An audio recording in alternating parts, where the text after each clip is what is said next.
انت مطلقة؟ ايه ده؟ اصل انا يا ماما عايزة اتجوز البنت دي. لا يا ابني، دي مطلقة. دي مطلقة يا ابني. الله اعلم جوزها طلقها ليه.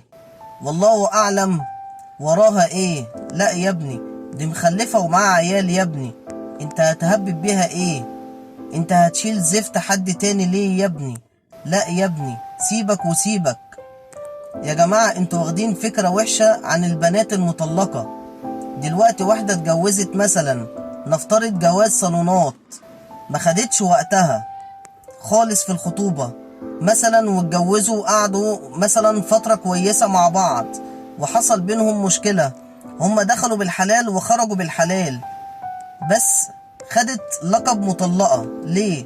ليه لما اسم مطلقة بيتحط جنب اسم اي بنت بتبقى البنت دي حاجة وحشة في مجتمعنا؟ ليه انت دايما مدرك ان المطلقة دي عاق؟ لسه مدرك ان المطلقة دي كارثة؟ انتوا فاهمين غلط. مش معنى مثلا انها حصل لها مشكلة في حياتها ومش بارادتها وبعد كده عايزة تعيش حياتها الناس تبص لها بمنظر وحش قوي. يا جماعة هي مش وحشة ولا ناقصها حاجة، ولا هي خارجة بكارثة، ولا هي جاية من الشارع. ايه يعني؟ مش فاهم. واحدة اتجوزت واتطلقت.